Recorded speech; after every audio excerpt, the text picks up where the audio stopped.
जब जब पृथ्वी पर अधर्म अपने चरम पर पहुंचता है, जब अन्याय, पाप और अत्याचार से धरती कांप उठती है, तब सृष्टि के पालनकर्ता स्वयं प्रभु धारण करते हैं एक दिव्य रूप। यही है वो कथा, उस अवतार की जो युगों युगों तक स्मरणीय रहेगा।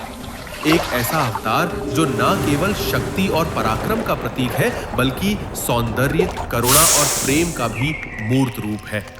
ये कथा है उस अलौकिक प्रतिमा की जिनकी बाल लीलाएं साक्षात आनंद का स्रोत बनी, जिनके बांसुरी की धुन से जीवों के हृदय मोहित हो उठे, जिन्होंने अधर्म का खत्मा करके पुनः भर धर्म की स्थापना की।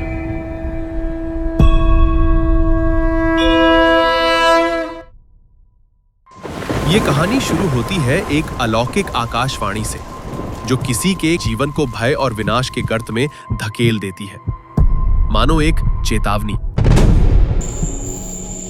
मथुरा, यमुना किनारे बसी एक पवित्र नगरी, जिसका इतिहास देवताओं और दानवों के युग से जुड़ा है।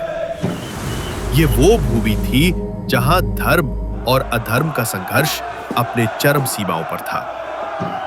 उस नगरी का क्रूर राजा था एक अत्याचारी, दुराचारी और अभिमानी, जिसने अपने ही पिता महाराज उग्रसेन को बंधक बना लिया था। यहाँ के लोग मानो रोज मृत्यु को करीब से देखते हैं, परंतु आज वातावरण कुछ और ही था, मानो रेगिस्तान में हरियाली छा गई हो। आज हमारी प्रिय राजकुमारी जी का विवाह है।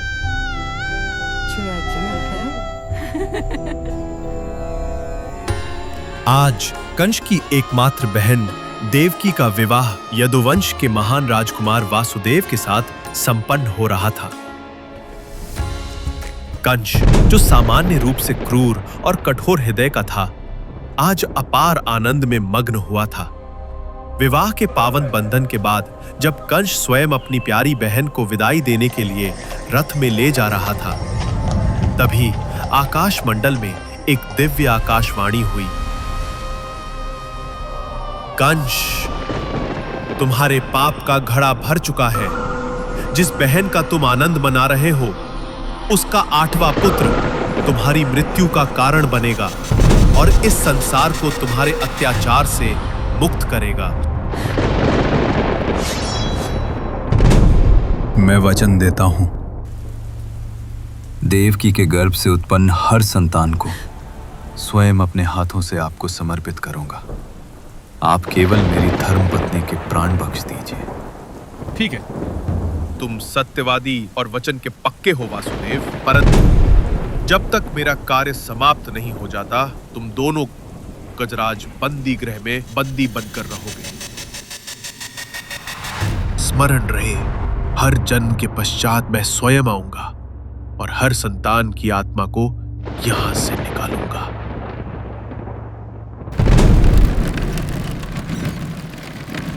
अपनी ही बहन को वासुदेव सहित कारागार में बंदी बना लेता है। कंस के इस निर्णय की उसके पिता उग्रसेन ने कड़ी निंदा की, लेकिन कुछ ही दिनों बाद वो अपने पिता को भी कारागार में बंदी बना देता है और पूरे मथुरा का शासन अपने हाथों में ले लेता है। फिर कुछ महीनों बाद देवकी की कालकोठरी से एक छोटे बच्चे की आवाज गूंजती है। ये देवकी और वासुदेव का पहला संतान था। बच्चा जन्म लेते ही ये समाचार कंस को दे दिया जाता है। एक क्षण का भी विलंब किए बिना वो क्रोध और भय में जलता हुआ काल जैसे स्वयं कारागार की ओर दौड़ पड़ता है। फिर धर्म और वचन के बोझ तले दबे वासुदेव स्वयं अपने हाथों से कंस को अपना नवजात शिशु समर्पित कर देते हैं और फिर वो निष्ठुर राक्षस एक क्षण की भी दया किए बिना उस निष्पाप शिशु को पकड़कर कारागार की कठोर पत्थर भूमि पर इस प्रकार पटक देता है जैसे उसमें जीवन नहीं, केवल भय का बोझ हो। वर्षों तक कारागार के अंधकार में जकड़ी देवकी ने एक एक कर अपने 6 शिशुओं को खो दिया। हर बार एक मां की करुण चीखें काल कोठरी में गूंजती रही। परंतु सप्तम गर्भ वो केवल एक संतान नहीं था, वो तो दिव्य योजना का अंग था।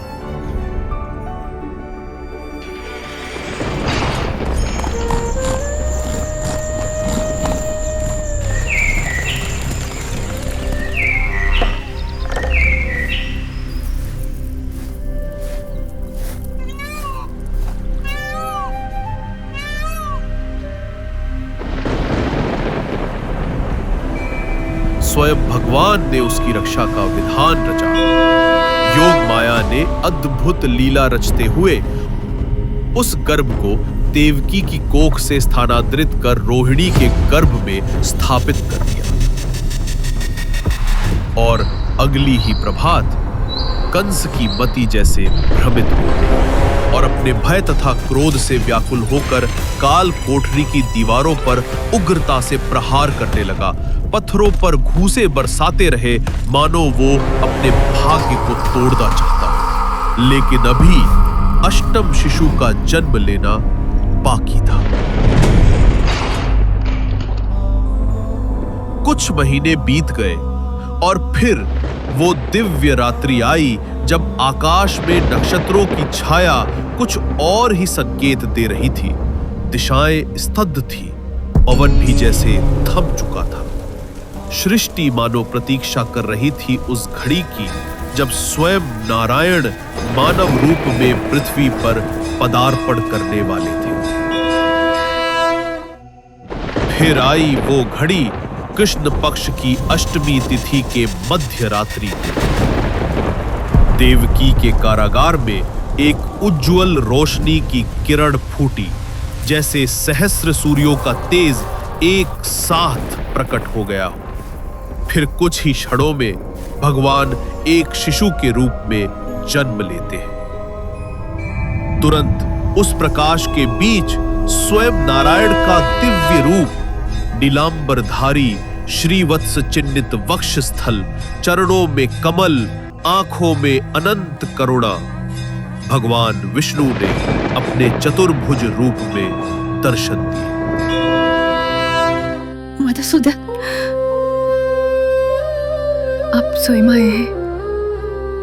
माँ, यह मेरा दिव्य रूप केवल तुम्हारे दर्शन हेतु है।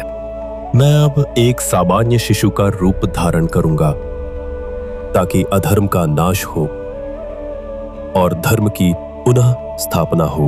पिताश्री, आप कंस की चिंता ना करते हुए हमें यमुना पार गोकुल ले चलिए।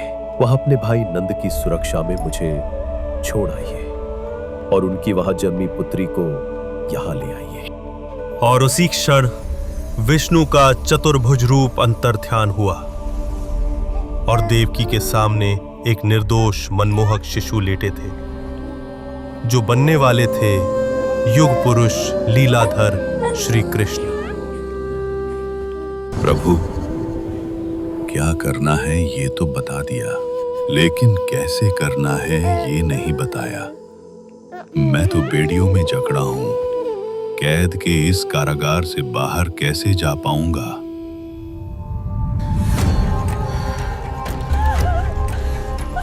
उधर गोकुल के नंद भवन में योग माया जन्म ले चुकी थी।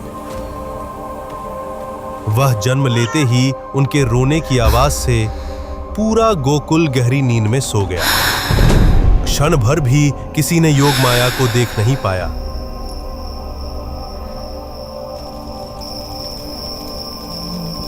उधर मथुरा में वासुदेव चिंतित थे कि आखिर प्रभु की आज्ञा का पालन कैसे करें। वासुदेव मन ही मन विचार में लीन थे कि अचानक ही काल को भी चकित कर देने वाला दिव्य घटनाक्रम घटित होता है। कारागार के द्वार पर बंधी सभी लोहे की रेखाएं स्वयं विघटित हो जाती हैं और पहरेदार गहरी योग निद्रा में चले जाते हैं। मानो समय भी प्रभु के पथ को प्रशस्त करने को थम गया हो। एक एक करके सभी द्वार अपने आप मुक्त होने लगते हैं। अब बिल्कुल भी विलंब ना करते हुए वासुदेव नन्हे भगवान को कारागार से बाहर ले जाने की तैयारी करते हैं।